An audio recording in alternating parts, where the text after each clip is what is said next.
Coração essa noite. Aleluia. Saúde, amada igreja, com a santa paz do Senhor. Realmente eu tinha falado ao presbítero, passe para mim de 8h30, mas deixe Deus usar e trabalhar no culto, amém? Porque a direção é dele, o culto é para ele, não é isso? Abram as vossas Bíblias no Evangelho de Jesus, segundo Lucas escreveu, o capítulo 7, Lucas, capítulo 7, versículo 11.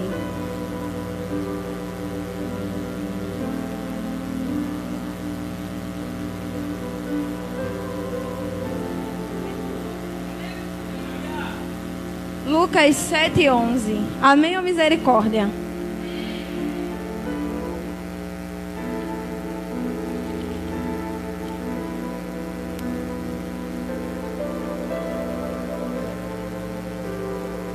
Que diz?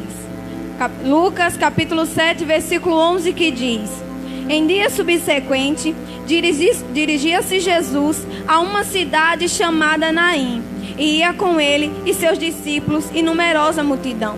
Como se aproximasse da porta da cidade, eis que saiu o enterro do filho único de uma viúva, e grande multidão da cidade ia com ele. Vendo o Senhor, se compadeceu dela e disse: não chores. Chegou-se e tocou o esquife, parando os que conduziam, disse: jovem, eu te ordeno, levanta-te. Sentou-se o que estivera morto e passou a falar, e Jesus o restituiu à sua mãe. Todos ficaram possuídos de temor e glorificavam a Deus, dizendo: grande profeta se levantou entre nós. Deus visitou o seu povo. Esta notícia a respeito dele divulgou-se por toda a Judeia e por toda a circunvizinhança. Senhor Jesus, queremos te apresentar, ó Pai, essa palavra que foi lida. Te pedir que o Senhor use, que o Senhor fale, que o Senhor trabalhe, ó Deus. Sabemos que o Senhor já ministrou, já falou esta noite, mas creio que o Senhor ainda tem bem mais para falar, Espírito Santo. Então derrama a tua graça, que não venha ser nós, que não possa ser eu, mas o Senhor, ó Pai, me usando como um instrumento esta noite. Que a honra e a glória seja dada somente e exclusivamente, ó meu Deus, a Ti. Em nome de Jesus, amém. É um texto bem conhecido por toda a igreja. Todos nós já ouvimos várias ministrações a respeito da ressurreição do filho da viúva de Naim, mais conhecida por nós como a viúva de Naim. A Bíblia ela não vem relatar o seu nome, ela só dá essa informação a respeito dessa mulher. Primeiro é que ela é da cidade de Naim. A segunda é que ela é viúva. Viúva porque perdeu seu marido, porque seu marido morreu. Ou seja, essa mulher é conhecida por nós por causa da sua perda. E é sobre essa mulher que eu quero ministrar essa noite. Mas ela é conhecida por nós por causa da sua perda, da perda de seu marido. Mas Lucas vem falar a respeito de mais uma perda que acontece na vida dessa mulher. A perda de seu filho. Mas o que mais me impressionou e chamou a minha atenção nessa história é que a história é sobre a viúva. Então Lucas deveria iniciar contando a história da viúva. O certo era Lucas falar assim: um certo dia, uma viúva de Naim, sofrida, que perdeu seu filho. Mas não, Lucas inicia o texto dizendo: dirigia-se Jesus a uma cidade chamada Naim. Ou seja, a história é sobre a viúva, mas o principal e o foco principal daqui é sobre Jesus. É como a nossa vida, a vida é nossa. Os problemas, o que aconteceu é nosso, mas o foco é Jesus, o deve ser o princípio. Isso vem nos ensinar que Jesus é o princípio e o fim. Jesus é o último e o primeiro. Que Jesus, que tudo deve ser para Ele, por Ele e com Ele. A história é nossa, mas é Ele que toma o direcionamento. A história é nossa, mas Ele é que deve ser o centro. E assim Lucas começa a falar a respeito dessa mulher. O seu marido havia morrido, mas tinha lhe restado um único filho. E a Bíblia, ela prioriza isso. Filho único. A viúva não tinha 2 nem 3 filhos, ela tinha apenas um. Seu marido morreu e sobre o filho dela teria ficado toda a esperança. O marido da viúva morreu, mas sobre o filho teria ficado todo o conforto daquela situação. Meu marido está morto, mas eu tenho meu filho. A dor da perda foi grande, mas meu filho está aqui para me ajudar a consolar. Só que mais uma fatalidade acontece na vida dessa viúva. E o filho dela acaba morrendo. É aquela velha história, meus irmãos. Quando a gente pensa que as coisas não podem piorar, quando a gente pensa que as lutas não podem ficar maiores, a situação começa a mudar, a luta começa a crescer, a dificuldade começa a aumentar. E o que fazer num momento desse? A viúva, ela se vê tendo que passar pela mesma situação. A viúva, por um minuto, pensa que a história está se repetindo. Mesmo caminho, mesmo trajetório, primeiro com o marido, agora com o filho.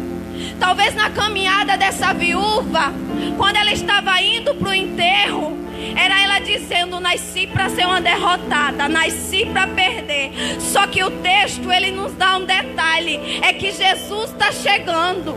Você pode glorificar a Deus nessa noite? Repita para o irmão que está do seu lado: Jesus está chegando. Cada passo que essa viúva dava dizia: nasci para ser uma derrotada, nasci para perder. Mas Jesus do outro lado estava dizendo: espera mais um pouquinho que eu estou chegando. Espera mais um pouquinho que eu vou fazer acontecer na tua vida. Ela dizendo: nasci para perder, Jesus é nada. Eu vou aí e vou ressuscitar teus sonhos. Eu vou chegar e vou ressuscitar o menino. E eu acho surpreendente isso. Jesus chega. Jesus está chegando, a viúva vendo, sendo empurrada pela dor, sendo empurrada pelo sofrimento. E o que fazer no momento desse? Eu fico me colocando no lugar dessa viúva. Está lá passando pelaquela dor, pelaquele sofrimento. Mas, irmão, se não fosse Jesus na nossa vida, se não fosse Ele para chegar com renovo, que não fosse Ele para chegar nas horas exatas, exclusivamente, porque o meu Jesus é assim. Porque Lucas vai falar e deixar bem claro que Jesus não sai da cidade de onde ele está e chega no enterro da viúva por acaso, por coincidência. O meu Jesus não trabalha com isso. O meu Jesus não trabalha com acaso. O meu Jesus não trabalha com coincidência. O meu Jesus trabalha com propósito. O meu Jesus chega na hora certa, no momento certo. Jesus já sai da cidade dizendo: eu vou até Naim. Eu vou até Naim. Eu vou chegar e vou mudar a história daquela viúva. Porque a dor dela parecia ser grande. Porque quando a gente está passando por certas lutas, só a gente sabe o que realmente a gente está sentindo. A dor é nossa. Ela estava cercada de uma multidão, mas só a viúva sabia o que realmente estava se passando dentro dela.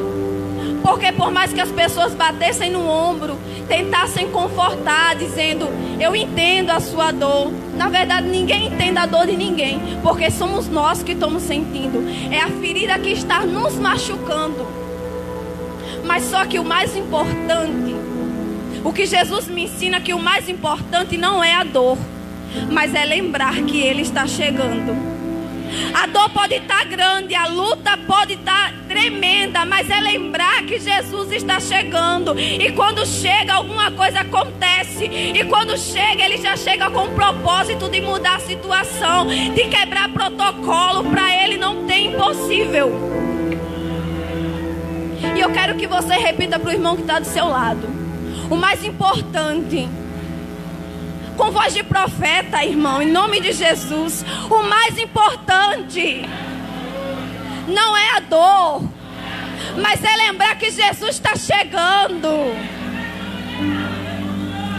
Irmão, E se realmente entendêssemos os planos e expectativas e projetos que Jesus tem para a nossa vida, a gente sorriria bem mais, a gente glorificava a Deus bem mais alto, adorava Ele com mais intensidade. Ai, se essa viúva soubesse que Jesus já estava chegando, teria poupado dor, sofrimento. Mas em tudo Jesus tem um propósito. Por mais que a gente não entenda, por mais que aquela viúva naquela situação, naquele momento, ela não compreendesse o que estava acontecendo, mas Jesus tinha um propósito. E do mesmo jeito é na nossa vida. Mas a gente tem a mania de quando acontece, Deus sopra o vento, algo acontece, e a gente começa a murmuração, a reclamar, a questionar, a querer largar Deus, mas esquecendo que a vontade dele é boa, perfeita e agradável a todo momento. Se soubéssemos o que Deus tem planejado para nós, quais os nossos planos, a gente adoraria com mais intensidade, igreja. A gente clamaria a Ele bem mais. A gente não desistiria com facilidade. A gente não viveria uma vida medíocre, uma vida rasa. Ai, se a gente soubesse dos planos e expectativas que Jesus tem a respeito de nós. E lá vem a viúva, uma grande multidão. Só que quando a gente está passando por um momento de fracasso, quando a gente perde uma batalha, quando a gente está quebrado, está ferido, algo terrível aconteceu com nós, quanto menos pessoas tiverem ao nosso redor, melhor. Porque são menos pessoas para estar fofocando e espalhando o que aconteceu com a gente. Porque é menos pessoas para a gente estar explicando o que aconteceu. São menos pessoas para nos olhar com cara de coitada. São menos pessoas para bater no nosso ombro e dizer: ah, eu te entendo. Por trás dizendo: vige, é cada luta que essa irmã passa. Quanto menos pessoas nesse momento, melhor. Pelo menos para nós é assim. Mas já está a viúva com uma grande multidão com ela, e lá vem Jesus com mais outra multidão. E essa viúva talvez tenha pensado: mais gente para ver o meu fracasso, mais gente para saber da minha vergonha, mais gente para saber que eu fracassei, que eu falhei. E quando todo mundo está sabendo, quando isso acontece, está um grupo sabendo, beleza, já resolvi aquela situação, mas lá vem Jesus com um monte de gente. Agora o boato se espalhou, a luta que eu estou enfrentando está todo mundo sabendo. E nesse momento dá uma vontade de se esconder, dá uma vontade de passar na rua e fingir que não conhece, de não falar, para não ter que estar se explicando. Porque a gente ama contar as nossas vitórias. É muito bom falar que estamos de posse de vitória, que ganhamos uma guerra, que recebemos uma bênção. Ah, mas quando é para falar que a causa não foi ganha, que a vitória não foi vencida, ah, como é difícil. E em meio a uma multidão, lá vem Jesus. A cena é a mulher com a grande multidão, lá vem Jesus com outra multidão. Então é muita gente. Se ela já tinha uma grande multidão com ela, Jesus lá vem com outra, é muita gente. Mas Lucas vai relatar que vendo-a Jesus, ou seja, em meio a um montão de gente, Jesus de cara identifica quem é a viúva. E que capacidade esse meu Deus tem. Que capacidade de, no meio de um monte de gente, saber quem é quem. Em um meio do monte de gente, do monte de igreja clamando, buscando, pedindo, ele jamais se confunde. Ele não pergunta: anjo, quem é essa? Não, ele nos conhece de tal maneira que até quantos fios na nossa cabeça ele sabe. Alguém pode até tentar me enganar, fingir para mim que é, e ele diz: não é. Eu posso olhar para outro e dizer: isso aí é Jesus. Ele diz: é nada, é fofoqueiro, é nada, não quer nada comigo, porque a aparência me engana, mas ao meu Jesus não. O meu Jesus sabe exatamente quem é quem. E o que ele me questionou foi: quem são vocês? Quem é você? Depois que fecha essas portas, depois que o culto acaba, depois que o louvor passa, quem somos nós? Porque aqui todo mundo é bênção, aqui todo mundo anda bonitinho, cheirosinho, tá arrumado, todo mundo é bênção. Vamos ver quem é quem depois que essas portas fecham e cada um vai para sua casa. Vamos ver quem é quem quando está no colégio, quando está no trabalho, quando está na roda de amigos, quando está na rua, quando está no quarto sozinho. Só que Jesus está falando esta noite é que você pode agradar homens. O homem pode olhar para você e dizer: isso aí é bênção, isso aí, ó, mulher de Deus. Mas a Jesus você não engana. Ou ao dono da igreja você não engana. Ele sabe exatamente quem é quem. Ele te vê aqui, mas também te vê em casa. Ele vê a igreja no coletivo, mas também ele conhece cada um no individual. E lá vem meu Jesus. Identifica de cara aquela mulher em meio a um montão de gente e sente íntima compaixão por ela. Ou seja, o meu Jesus, o nosso Jesus, sente íntima compaixão por essa mulher. E sentir íntima compaixão é se colocar literalmente no lugar dela. Ou seja, ele realmente pegou a dor dela e colocou nele. Ele sentiu exatamente o que aquela mulher estava sentindo. Porque só Jesus, irmão, porque só Jesus sabe o quanto as afrontas, os espinhos no caminho têm ferido teus pés, os quantos levantes de Satanás têm abalado a tua vida. Só Jesus sabe. E se não fosse Jesus na tua vida, e se não fosse Jesus na nossa vida, para nos ajudar naquele momento de dificuldade, para nos ajudar naquele momento que parece que está tudo dando errado, se não fosse Jesus para estar do nosso lado, para estar consolando as nossas lágrimas, para estar dizendo: eu estou contigo, filha minha, não se angustie, eu estou contigo, eu sinto a tua dor, eu sei exatamente o que você está sentindo, vai passar, espera só mais um pouco, eu vou fazer. Irmão, se não fosse Jesus na nossa vida, se não fosse Jesus na nossa vida, nós nem estaríamos aqui. Se não fosse Jesus, nós nem vivos estaríamos. Se não fosse esse Deus tão bondoso, esse Deus que mesmo em meio a pecados e mesmo em meio a gente errando, falhando, nunca nos desamparou. Se não fosse Jesus. Você pode declarar esta noite: se não fosse Jesus. Glorifica-se Deus, irmão. Ele está vivo, Ele morreu por vocês. Ele está aqui falando, deixando bem claro que se não fosse Ele na tua vida, se Ele não tivesse entrado, certamente morte já teria saído da tua casa. Esse Jesus que te deu tanto livramento, esse Jesus que te fez nova criatura, se não fosse esse Jesus. Você pode glorificar e exaltar o nome desse Deus. Você pode agradecer o quão bondoso esse Deus tem sido na tua vida.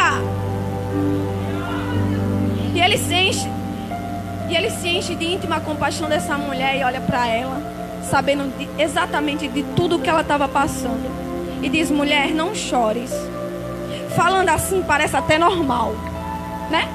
A gente lê, às vezes parece até normal dizer para uma mãe que está com seu único filho morto, que perdeu o marido, ele dizendo: não chores. Mas olha o cenário. A palavra de Jesus é: não chores. Mas essa mulher olha em volta dela e diz assim: o cenário é morte, Senhor, é para chorar. Jesus fala: não chore, mas o cenário é morte, é para chorar. Só que Jesus está perguntando esta noite: vai ficar com o cenário ou com a minha palavra? Porque pelo cenário você chora, mas pela palavra não. E se for ficar com a palavra do Senhor, vai ter que lembrar de uma coisa. Por mais que perguntem: ei, tu não vai chorar diante dessa situação, não vai se aperrear, não. Você vai ter que falar para ele: não, porque Jesus disse que não era para mim chorar. Mas acreditar nisso é loucura. Ei, mas ele falou. Ei, fazer isso vai dar errado.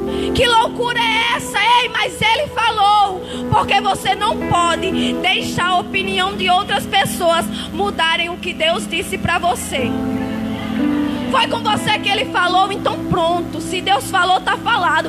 Deixa levantar, começar a perguntar, se questionar, dizer tá ficando louco, acreditar nisso. Mas se Deus falou, tá falado. Opinião de ninguém pode mudar o que Deus falou na tua vida. Opinião de ninguém pode estar querendo acabar com os teus sonhos, com os teus projetos. E se a gente soubesse disso, irmão, se a gente entendesse realmente o significado que há nisso, haveria menos dúvidas a respeito do propósito e do chamado de Deus para a tua vida.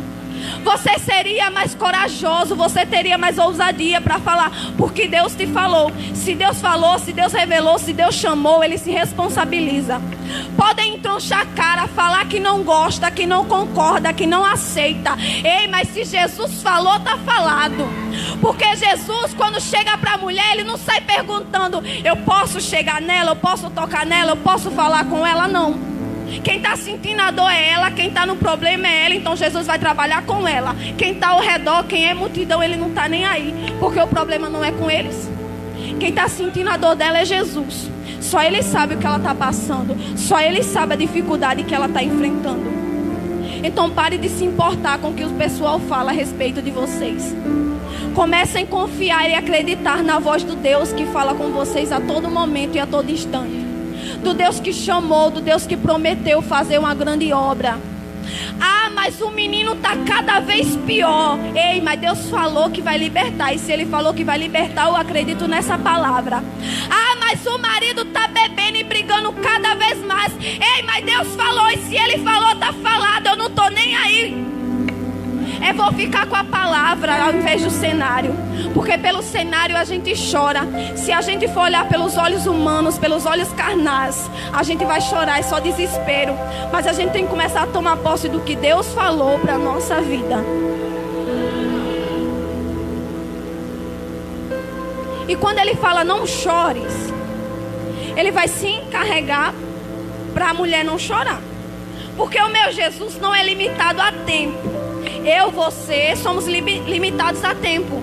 Por mais que eu pegue o relógio, eu tente mudar a hora, eu não consigo. Mas o meu Jesus vive o hoje, vive o amanhã. O meu Jesus não é limitado a tempo como a gente. Jesus, quando Ele promete aqui, Ele já tem feito aqui muito tempo.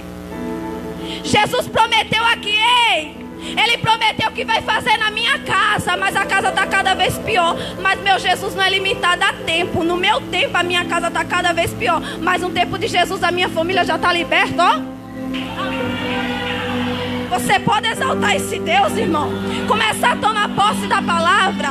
Você serve um Deus que não é limitado a recursos humanos. Um Deus que não se limita a tempo. O tempo para nós é algo limitado, mas para o meu Deus não.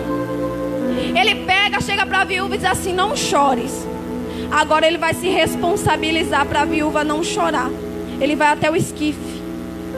Ele chega no esquife, está conduzindo, o enterro ainda está rolando. Mas Jesus chega no esquife e fala: parou, tocou, o enterro parou. E diz: menino, eu te ordeno, levanta. Ele poderia chegar para o esquife e falar apenas: levanta. Mas Jesus, Ele deixa bem claro quem é que está tomando a situação, quem é que está ordenando ao menino para ele se levantar. E o que Jesus está falando esta noite: estou eu me responsabilizando pela tua causa. Até agora era o homem que tinha controlado, era você que estava tomando a direção, mas agora tem eu entrado, tem eu ordenado. A palavra para a viúva foi assim: menino, eu te ordeno, levanta. Ou seja, Jesus está entrando na tua casa, Jesus vai ressuscitar teus sonhos, vai fazer na tua vida, basta tu crer. Toma posse, porque Ele está se responsabilizando pela tua família esta noite.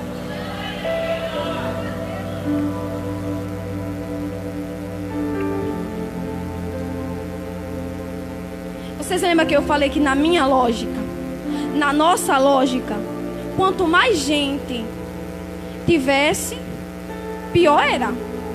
Pra gente, quanto menos gente souber do nosso fracasso, melhor é.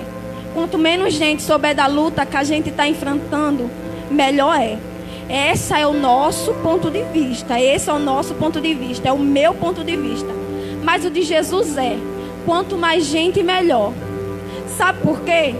Porque quanto mais gente souber da tua luta, quanto mais gente souber do teu fracasso, das lutas que você está enfrentando, da situação difícil que está acontecendo na tua vida, vai ser mais gente para se surpreender quando Deus chegar a tocar e começar a fazer na tua vida. Será mais gente para começar a perguntar: como aconteceu? Quando aconteceu? O que fizeram? Quem foi que fez? Aí você vai ter que responder: foi Jesus. Quando começarem a perguntar: mas o que aconteceu? Como aconteceu na tua vida? Quem foi que fez? Aí você vai ter que dizer: foi Jesus. Foi Jesus que entrou na minha casa. Foi Jesus que mudou a minha vida. Foi Jesus que tirou meu filho das drogas. Foi Jesus que ressuscitou meu marido. Foi Jesus. Mas você lembre que tem que exaltar o nome de Jesus. A glória é dele, a honra é dele. Que você jamais esqueça disso. E o menino foi ressuscitado. Jesus devolve o menino à mãe. E o nome de Jesus começa a ser espalhado. Mas espera, quem foi ressuscitado foi o filho da viúva. E o nome de Jesus, que começou a ser espalhado por todo lugar, não era para ter sido o filho da viúva, porque ele que ressuscitou. Tem muito crente pensando assim. Deus faz, Deus opera, Deus entra no que ninguém pode entrar, faz a situação que ninguém pode fazer, e Ele quer que o nome dele que seja lembrado. Só que nosso Jesus não é assim. Jesus que fez, Jesus que trabalhou, é para o nome dele ser exaltado. Alguém até queria poder contar a história do filho da viúva de Naim sem mencionar o nome de Jesus. Mas até o instante até que ele conseguiria. Mas para a história ter um final feliz, eles tinham que mencionar: o menino estava morto, mas aí Jesus chegou. Aí Jesus tocou. Aí Jesus ressuscitou. Poderiam até tentar separar, mas não consegue. E o que o Espírito Santo está falando esta noite é: o que eu vou fazer na tua vida vai ser tão grande, mas tão grande, que quem olhar vai ter que dizer: foi Jesus que fez. Não vai dar para separar a tua história do nome de Jesus. Quando olhar para a tua casa, vai ter que dizer: menino, foi Jesus que entrou ali. Quando olharem para o teu ministério, vão dizer: foi Jesus que cresceu, foi Jesus que trabalhou, foi Jesus que tratou. Vai ser impossível separar o teu nome do nome de Jesus. Vai ser impossível separar a tua história da história de Jesus. Porque o que Ele vai fazer na tua casa vai ser tão grande, mas tão grande, que todos vão ter que dizer: foi Jesus que fez. Agora você tem que ficar com a palavra de Jesus. Ficar com o cenário vai chorar. Se você ficar com o cenário, vai ser morte, vai ser sepultamento que vai acontecer. Mas com a palavra de Jesus é: não chores. Só que a gente tem que começar a acreditar. Porque tá aqui no culto, ouvir uma palavra dessa, tomar posse é muito bom. Mas as coisas começam realmente a acontecer quando você vai sair por essas portas. Porque a igreja nunca cresceu tanto. A igreja está em tamanho de oceanos. A igreja, o evangelho está do tamanho de um oceano, porém com a profundidade de uma piscina. É crente raso, é crente que não ora, é crente que não busca. Jesus lança a palavra, mas você também tem que ter atitude. Jesus lança a palavra, Jesus faz, mas você não faz nada por ele, não está nem aí para ele. A gente tem que começar a se levantar em oração, em clamor, em busca, em renúncia, em jejum. A vida do crente é essa. O que falta na nossa geração é essa. É sede pelos dons espirituais. É dizer: Jesus fez, Jesus trabalha, Jesus me enche, Jesus me fortalece. Fazer apenas parte de um ritual. Tá aqui na igreja na quinta, terça e domingo, apenas para seguir um protocolo, para seguir uma liturgia do culto, não vai mudar nada. A vida cristã é bem mais que isso. Jesus deseja bem mais que isso. Jesus deseja compromisso sério. Jesus quer uma igreja que o ame. Está faltando em nosso meio entrega. Está faltando em nosso meio avivamento. Está faltando no nosso meio relacionamento, unidade, oração, aquebrantamento, busca, paixão pelo nosso próximo. Está faltando em nosso meio. Vivemos em tempos em que ver curas acontecendo na igreja é algo extraordinário. Ver um irmão cheio do Espírito Santo é algo tremendo. Só que Deus deixou esse poder disponível para todos nós. Não foi apenas para alguns. Não foi apenas para presbítero. Não foi apenas para pregador. Não foi apenas para diáconos. Jesus deixou o poder do Espírito Santo sobre todos nós. Agora sabe o que acontece? Sabe por que não busca? Porque se dedicar requer tempo. Experimentar algo novo requer tempo. E muitos não querem, preferem estar vivendo uma vida rasa, uma vida meia. Só que Jesus não quer água pelos pés, nem água pelos joelhos, nem água pelos lombos. O que Jesus quer de nós são águas profundas, algo que nos encha, que a gente nos entregue a Ele de verdade. Ele está falando essa noite, eu desejo ter bem muito compromisso com você. Eu desejo falar com você, me revelar para você na madrugada. Eu desejo entrar, eu desejo fazer, e Ele tem poder para tudo isso. Mas Ele deseja que você queira bem mais do que você tem. Que você nunca se acomode com o jeito que você está, na posição que você está, mas que você deseja conhecer Ele dia após dia. Experimentar os tamanhos do poder, igreja. Você não tem noção do quão poderoso você é.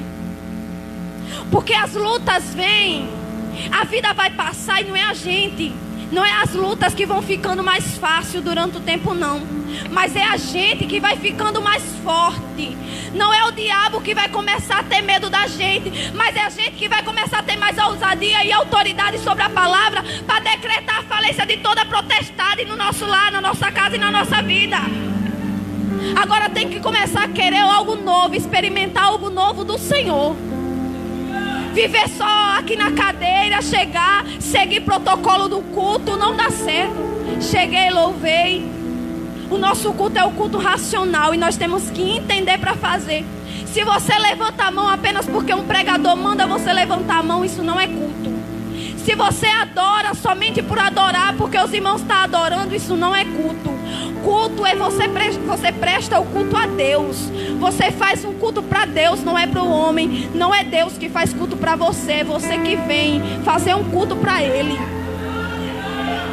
Então que começamos a levar essa palavra. Deus essa noite falou que vai fazer. Deus falou essa noite que vai operar, que vai entrar, e Ele vai fazer tudo isso na tua vida. Mas também é necessário que você mude de atitude, que você deseje bem mais para Deus poder operar na tua vida, para você poder ter um relacionamento bem mais sério, experimentar águas mais profundas, e que Deus não possa ter que tocar para você ter que buscar, mas que você venha buscar antes dele fazer. E eu agradeço a oportunidade em nome de Jesus.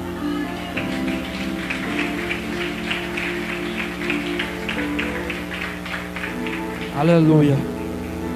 Louvado seja o nome de Jesus. Deus continue abençoando. Louvado seja Deus, Érica, em nome de Jesus, amém? Eu disse para você, sacode Deus as palavras. Se você dormir, você vai perder sua bênção. Louvado seja o nome de Jesus, amém? Louvado seja Deus. Ficamos de pés em nome do Senhor. Vamos orar ao Senhor para ir para casa. Gente, é sobre o Dia das Mães. Eu estou com a lista. A gente não vai mais fazer pela manhã. O Dia das Mães será comemorado domingo. A Santa Ceia foi